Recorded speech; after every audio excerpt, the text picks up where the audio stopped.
Henry was close to his father. A child of his father's old age, Henry had been born when his father was already 53. His father showered him with love.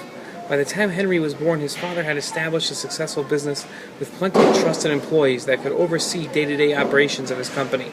With the ability to step away from day-to-day oversight, Henry's father was able to spend plenty of quality time with Henry. This time enabled Henry's father to develop a deep and meaningful relationship with his son. When his father passed away at the age of 78, Henry was just entering his father's business. His father had secured him a position as a senior vice president, and although he was a recent business school graduate, it was clear that Henry was more than mere boss's son. Henry had clearly inherited his father's business acumen. Now, having recently taken over and sitting in his father's chair in the president's office, Henry contemplated his relationship with his father. Henry's memory took him back to a trip father and son had made some 10 years before to Israel. A son of Holocaust survivors, Henry's father felt very strongly about Jewish identity and the land of Israel. This wasn't their first trip to Israel. Henry had visited with his father 7 times before. This trip was different, for this trip was to visit a school Henry's father was dedicating in memory of his parents, Henry's grandparents. Henry's father took him to the western wall of the Kotel, right here behind us. Unlike the other visitors, donned in tefillin, talisman, and praying, Henry and his father found 2 chairs and sat down to talk. Henry's father began, "I want to tell you what my father taught me about life. Life isn't always easy. Sometimes it is downright tragic, and at times that tragedy strikes home.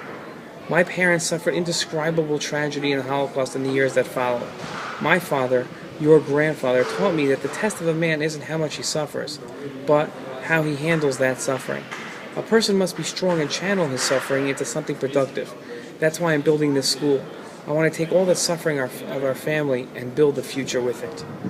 Reflecting on the conversation, Henry scanned the room and spied his father's English Bible sitting on a shelf in the corner. Henry opened it to this week's Sedra and read the verse, "You are the children of the Lord.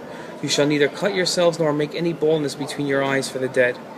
Henry didn't really understand the verse's command, but underneath the text was a commentary written by Rashi who wrote, "Do not make cuts and incisions in your flesh to mourn for the dead." Although no scholar, Henry understood the command perfectly clear. In mourning, a person sometimes doesn't know how to deal with his loss. Sometimes a person will even react in a way that is unhealthy.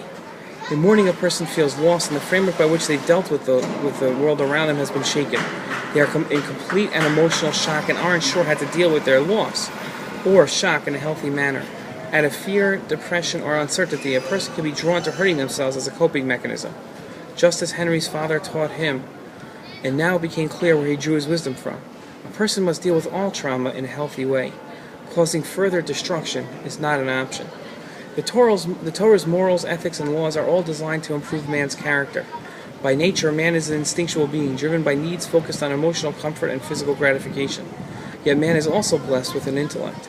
The Torah guides man to live by his intellect. Mourning is a test of man's ability to live by his intellect. Will man drown in his sorrows or continue to grow and improve himself?